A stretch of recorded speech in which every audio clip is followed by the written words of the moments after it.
What is going on, viewers of YouTube? Sunspot here, guys. My review of the Sideshow exclusive Hot Toys Iron Man Mark 22 Hot Rod 1/6 scale diecast collectible figure. Checking out the box, I really do like this. Does has the Sideshow exclusive sticker, does have this nice blueprint format of the Mark 22. It's really cool. It's not exactly blue, obviously. It's just this outline of his armor, which is cool. Just say Iron Man 3 at the top. Bottom of the box does say MMS 272 DO8 or diecast 8 Hot Rod Mark 22 1/6 scale collectible figure, and it is the Movie Masterpiece series diecast.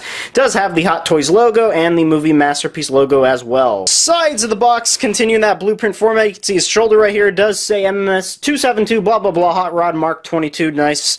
It does have some nice flame effects right there as well. It's really heavy, by the way. And at the back of the box does have the cast and crew who made this amazing figure. Again, with that flame effect at the bottom, which I always appreciate. And the other side continues that blueprint format, as well as more information about the figure. Lifting up the slide cover of this guy is kind of tough since it is on pretty tight. You do have that foam encasing for the figure. You can see that imprinted in it is Hot Rod Mark 22, and if you lift it down, hurrah! And with it down, you can see the figure is inside, all protected with all his packaging materials and all his accessories. And I'm paranoid this guy's gonna fall out, so let's check him out. As for the figure himself, this guy is awesome. As much as I like my War Machine Mark II and my Iron Patriot, by the way, this guy's a repaint of both of those, I probably prefer this one more than those, just because of the color scheme. I love how the black, the silver, and the flamed red just coincide with each other. It's just such a great blend. Let's take a closer look. As for the head sculpt, it is awesome. It's pretty much the War Machine Mark II. I mean, the black is definitely a bit darker since the War Machine Mark II, not the Avengers Age of Ultron one. Mine has just a bit of a more of a gray type of shading, but this one is pretty cool. It's nothing too special. I do like the silver. I like the amount of detail they put in his little mouthpiece right here. It looks like some styrofoam. Kind of cool. His faceplate does not come off. The top does come off for the light up feature, which I'll show here in a bit, but I just love the paint scheme. It's really nice. I don't know how the Avengers Age of Ultron looks exactly. I'm not picking that one up just because it looks too similar to the three versions I have right now, but I'm pretty sure that one has a darker color scheme than this one. But hey, you know, it's alright. They can reuse this model as much as they want. But moving down on the figure, I don't know why they left this symbol here. I have no idea why. It is the Iron Patriot symbol. I honestly wish they would have removed that, but hey, you know, what can you do? I do like the arc reactor, same as all the others, but still, I do like all these lining effects and everything. I love the black and the red kind of mixed together on the bicep as well. Well, it's not too vibrant on the wrist guards, but you could tell there's some shades of black in there somewhere, but I love how the fingertips are blackened, which is just super cool in my opinion. I love when they do that, especially with the Mark 42. Just looks so damn cool. And I do have the ab section lifted up, so you could see some more detail in there with the kind of light gray silver and everything. Just very nice color schemes, and I love the spine. I always love the spines on the Iron Man figures. They look so cool. And he does not come with his turret, unfortunately. I mean, why would he? He's not War Machine or Iron Patriot, but still. And this guy has some weight to him. That's kind of why I'm gasping for air here. But again, I do love this black and red combination moving down. I love how the wrist guards are just so cool. I love the forearms and everything, and moving down again with that black and red effect, so damn neat. I love this thing so much. You know, I have a black desk, so this would look really nice there. And the legs are a bit stiff, but I'll get into that more with the articulation. And just moving down, great paint apps, and of course the main attraction, and I'm gasping for air right now because this thing is like 1,600 pounds. The flames are awesome. I wish there was more of them on the figure, but this suits me enough. I love how the yellow kind of just slowly transform into this kind of dark orange, which translates with the red and the black and everything. Just very nice. You do have some silver bits there as well. they're really vibrant on the back, on the calves and everything. It's just really nice. And just to mention, there's some nice silver bits there in the knee guards, which is hidden really nicely. You can't tell those are joints. And moving down on the feet, nice silver bits. Love the black and the red and the yellow. So nice.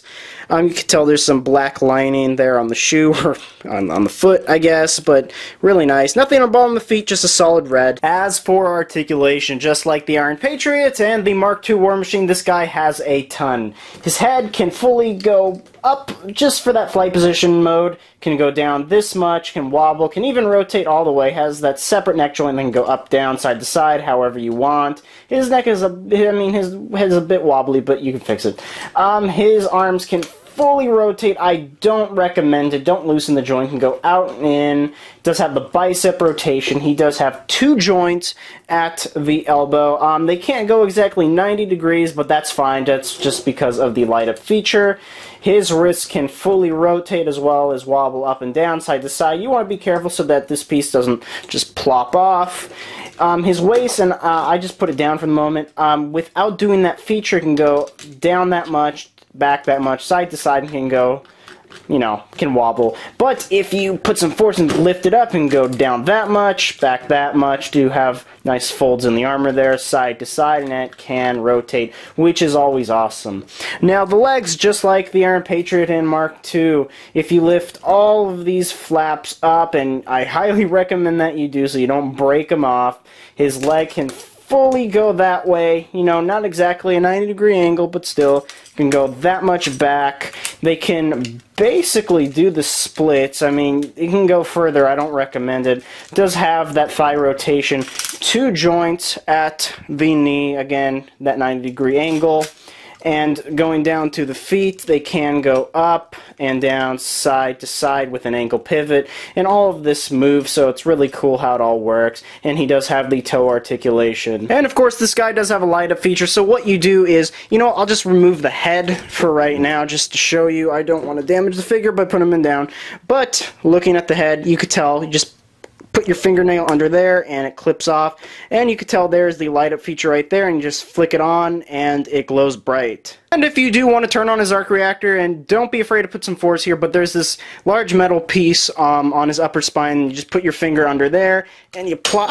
You can tell that plops off nicely, and you can see there's a little switch here. It's kind of hard to get to, but you'll eventually get it and push it down, and the arc reactor glows. As for the repulsors, they're different on each hand, so I'll show both. They're a bit tricky to get to, which is a good thing. They hide this really nicely, which I always appreciate. His hand fell off, which is normal. It's actually easier to get to. So what you do is clip your fingernail under there. You can tell it's at the bottom of the wrist, and it plucks off nicely, and there's the switch, and it will glow really nice. You do not exactly the same thing with the other arm, but you do put your fingernail under here, and the wrist, or the forearm, just plops off, and there's the other switch. And I do have the articulated fingers on now, but you can tell it even glows through those, which is awesome. As for size, I do have Hot Rod next to his companions. I do have Iron Patriot and War Machine Mark II. You can see that they are exactly the same, which is fine. The black is obviously more vibrant on the Hot Rod, as it should be, while this is more of that kind of lightish, grayish feeling, and obviously both of these do have the turrets. And here he is next to my alpaca. As for accessories, Hot Rod does come with the standard base. Does say Iron Man 3, Mark 22, does say Marvel at the top. I didn't really remove that little sticker thing that goes over it to protect the plastic. I'll do that later. It does have a light up feature. I didn't put batteries in that because I feel it's useless. It barely glows. I mean, if you guys really want me to, I'll show that in a separate video, but let me know down in the comments. You see, pretty good detail, you know, nothing too much going on. Bottom does have the adjustable cradle like all the others, with the metal stick to stabilize them. Another thing he comes with is this interchangeable kind of, I guess, forearm gun thing, which is pretty cool. You can see there's some awesome detail there. Love the silver bits and all the weaponry mechanics in there. Really awesome. Just a great piece. And if you really want to, you can put it on. You just take this little piece off, just like you would with the light up feature, and just plop it on with those little pegs, and you can tell he does have a gun on now, which I think looks pretty cool. I might display it with this. I'm not too sure. I mean, my other versions of him don't have it, so maybe it's nice to have a change. It does come with a pair of fisted hands, again, exactly the same as what I showed you earlier, only they just don't move. Also comes with a pair of repulsor blasting hands. These things are pretty cool. What I really like about the War Machine model is that these little wrist guards just come attached, whereas with the Mark 42 or 43 or just the rest of the Iron Man figures, you have to separately attach them, which is kind of annoying. And for some weird reason, he comes with the saluting hand. They've been reusing this with every model. I'm pretty sure that the Avengers Age of Ultron exclusive, or summer exclusive, whatever it is, will come with this, but doesn't really match him, but, you know, still cool. So, overall, this is awesome. I absolutely love this Hot Toys figure. I know he's just a repaint of the Iron Patriot, the Mark II War Machine, and the Avengers Age of Ultron version coming out, or maybe it's already out, I forget. But I think this guy is just the most unique. I know the Iron Patriot had the red, white, and blue and the America theme thing, but this has freaking flames, and I think that's enough said. And with that said, people, if you did enjoy this video, please like, subscribe, comment, do whatever you viewers do on a daily basis, and I will see you guys in my next video.